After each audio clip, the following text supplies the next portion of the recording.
Sometimes you've got to wonder, what was Obama thinking?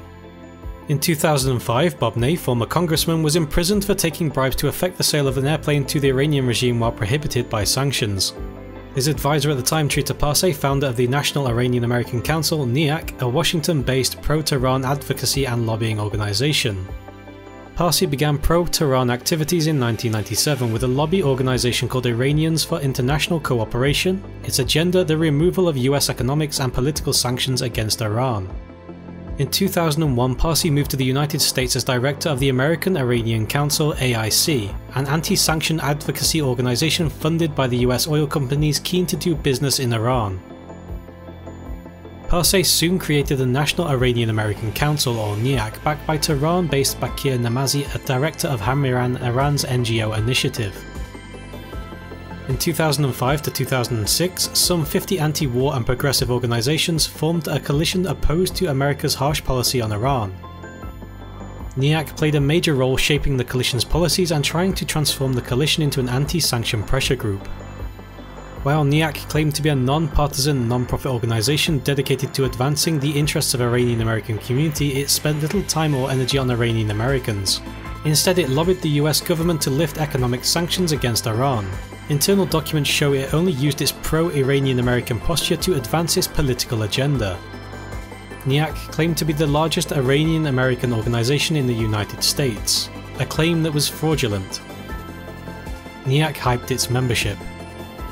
In 2005/6 they claimed 10,000 members. In reality, NIAC documents show only 224 participants from the 1,307 listed members.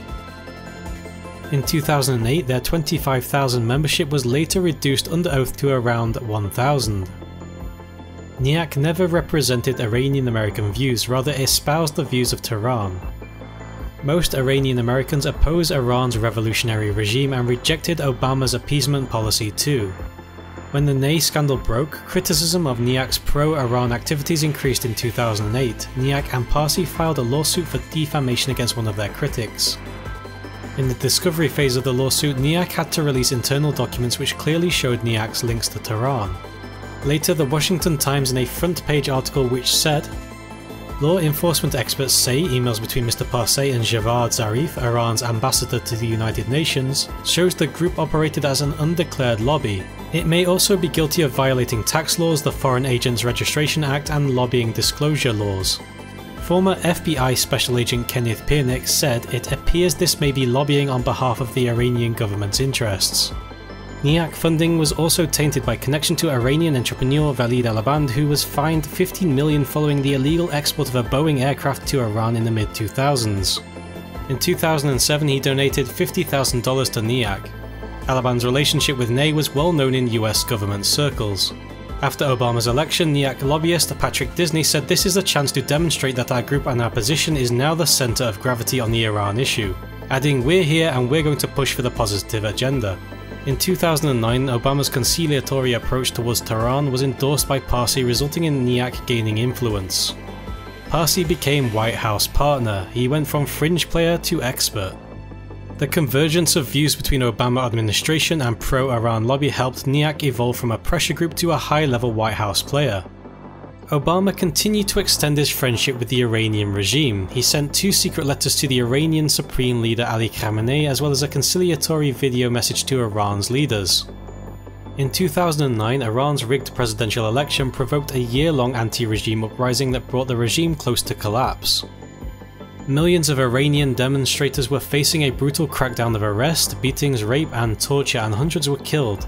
Yet Obama continued his overture towards the regime. His administration made it clear that regardless of the outcome, they were committed to engage in direct diplomacy with Iran's ruling clerics. Parsi and the NIAC promoted Iran's campaign against Israel and Israel's US lobby, depicting the United States as bowing to Israel and adopting Israeli policies to the detriment of America's national interests. He placed a full-page ad in the New York Times accusing the Speaker of the House of being loyal to Israel.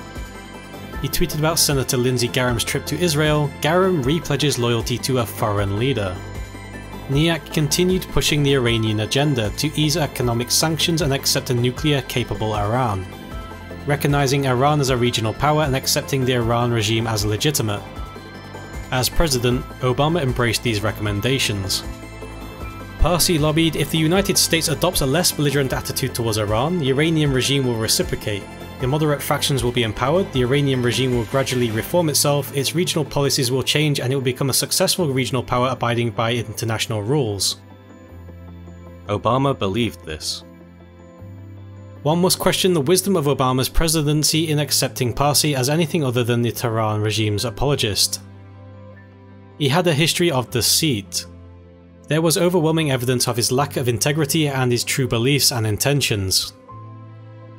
What is unquestionable is that NIAC's activities since 2002 and partially during Obama's administration eased pressure on the Iranian regime, helped Tehran advance its strategic goals, and allowed Iran to become the power force in the Middle East.